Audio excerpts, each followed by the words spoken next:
Today I have a surprise guest for you, and she's awesome. She's been on the show before, as you can see right here. Nikki from Transferred Evolved. I've met her at CES, and I've been watching her channel for a long time. By the way, guys, if you haven't subscribed to her channel, I believe this is the only other electric car news channel that is actually fair and balanced, and I don't mean it in the Fox News type of way. It's actually absolutely amazing. I put a link down here in the description of this video, so please subscribe after this. But the reason I have Nikki today is kind of a last second kind of a thing that we're doing because of what happened yesterday or day before with a earnings call. I just put out a video about it with my own meltdown over Elon Musk's meltdown, but Nikki, as always, has an amazing point of view about this, so I'm going to ask her all kinds of questions and see what her opinion of this is coming up next. Taking over the world, electrifying the world, electric.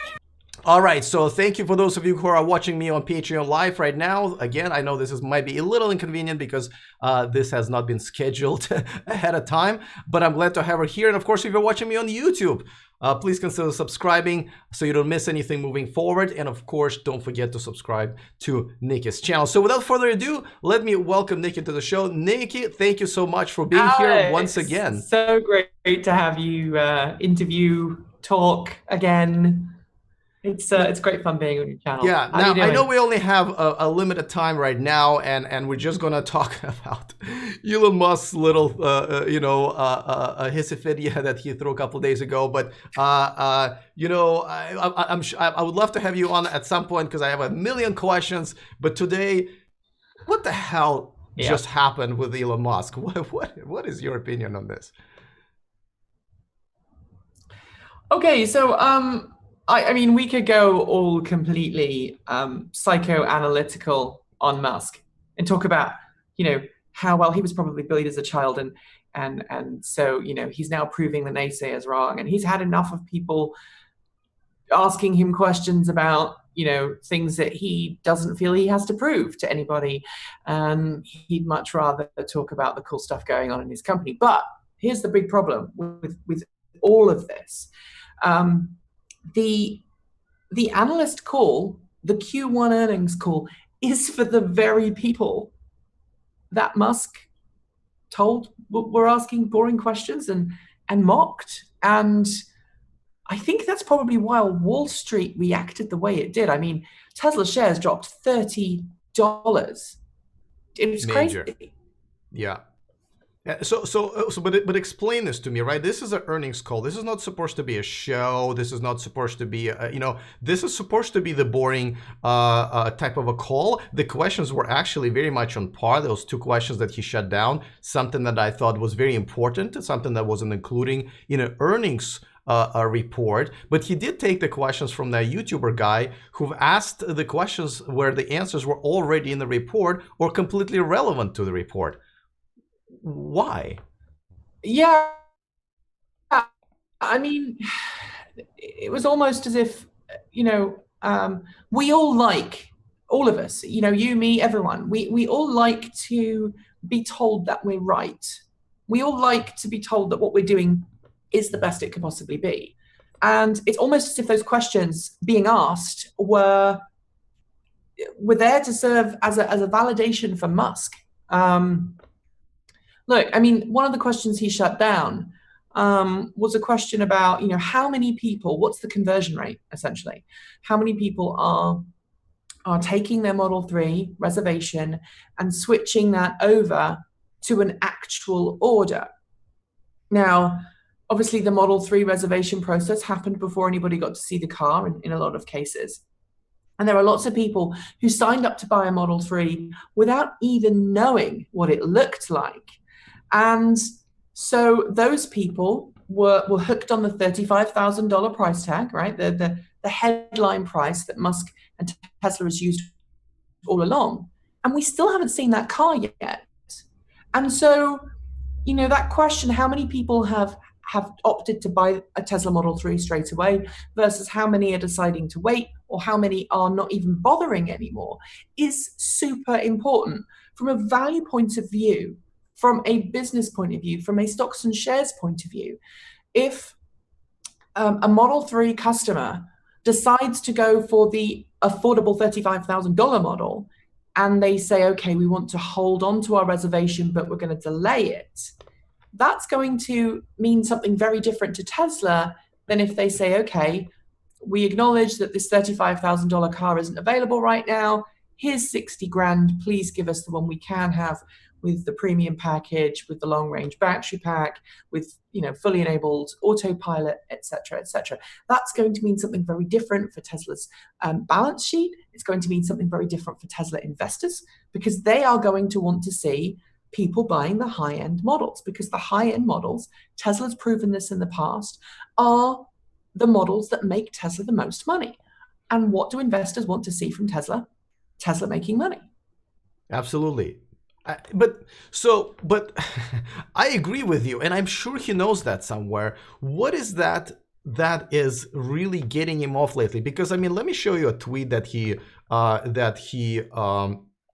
posted the other day, and it's you know, it's the reply to the economist, where they kind of called him out about them possibly raising money, and then all of a sudden he was saying, well, we don't need to raise any money, and you guys are boring or dry or whatever, and sorry, that's not it, but here it is. So you know, that is, you know, we both kind of compared him to Trump, and again, you know, think of Trump what you want, of course, but you know, this even Trump supporters don't like his behavior on Twitter, or the fact that he goes into this weird, you know, self-destructing kind of ways. And me and you have compared him to Trump already a few times. Why? I mean, to me, you know, my opinion of him, I think, is actually even higher than yours. I love the guy. I think he's a genius. I think he is one of the most important human beings on the planet right now. I'm rooting for him. I bought his cars for the last 5 years. Oh, yes, so am I. Yeah, so am I. So what's going on? And I think, well, I think, okay, I think Musk is under a lot of stress. I mean, if you were in his position, you'd be under a lot of stress too. And there is a sense of vultures circling at the moment. And you know, if you've got people trying to prove that you're not doing the right thing, you are going to be defensive. And I think it's a natural reaction. The challenge, though, when you're a CEO, is not to have that emotional reaction, at least not publicly. And a great way of a great place to look at this would be someone like Steve Jobs. I can't think of any moment where Steve publicly berated anybody. Okay, the investor call wasn't public. It's well known that Steve Jobs was an absolutely terrible person to work for. In much you can the argue same he way, was just a terrible person as well. And you know, the fact that we've been putting him as an example for how Elon Musk can improve is already catastrophic. Well, I mean, no, I mean, look, I mean, Musk is very talented. He's very smart, and he gets frustrated. I think a lot of this was frustration because, and I'm smiling because I've had this happen personally before. There's a frustration when you're trying to explain a concept or an idea to someone and they don't get it, or they don't see what you see. It can be very frustrating. And I think maybe Musk gets frustrated by the questions because he expects the answers to be inferred based on the data set that he's given. Just like, why are you asking me this question? It was in the results. However, so if we look at the questions that were asked, and the answers for those were in the shareholder letter. But it was something that Musk is much happier to talk about because it's technology, it's engineering, it's the fun stuff. It's not the business side of it. And I think in the future, Tesla would be in a much better situation if it let its CFO take a little bit more of a front stage in a situation like that, rather than Musk taking, the lead. So that leads me to probably my last question, since we're short on time. But I've had one of my previous guests, Roger Atkins, bring it up a few weeks ago, and even I was a little bit like, wait, what are you talking about? And people give him a hard time. But Let me ask you this because it's now kind of becoming a relatively reasonable question. Do you think maybe it's time for him to step aside? I don't mean leave. Don't send me letters. But step aside as a CEO and assume a bit of a different role. He can still be the face of the company. He can still innovate, invent, and engineer, but just not take this damn calls or tweet all day long. Do you think it's maybe a reasonable step for him? I think the challenge here is that finding a replacement for Elon Musk is going to be almost impossible. I am often accused of not liking Musk, not liking Tesla, which is, really far from the truth. I love driving. Same here I've at this driven the point. Tesla Model S, various Tesla Model S. I love driving the Tesla Model 3. I'm actually working on a review of the Tesla Model 3. I I'm was looking lucky forward enough to to that. drive one for 2-3 days. And yeah, I am too. And the cars tick my personal boxes. But my job as a journalist and a reporter is not to necessarily give just my version of the world. I need to give a context. And I think, honestly, that Musk is good for Tesla, but just not in this PR context. Tesla is doing so much. Tesla is trying to do so much. And I do believe that Musk is very earnest about everything that he wants to do. I genuinely believe that Musk wants to change the world and he's going to come hell or high water. However, while that is a fantastic goal, the business world does not operate like that. And so what I think I'd like to see is Musk saying, okay, Musk, stay at the company. Musk, be the figurehead of the company, but delegate more. The sign very often of a good leader is being able to delegate, being able to figure out what my personal skills are, what your personal skills are, and letting that person make the smart decisions that you're paying them to make. And Musk has such a high turnover at Tesla. I mean, you only have to look at the number of staff that are leaving. And I have not spoken to enough people at Tesla.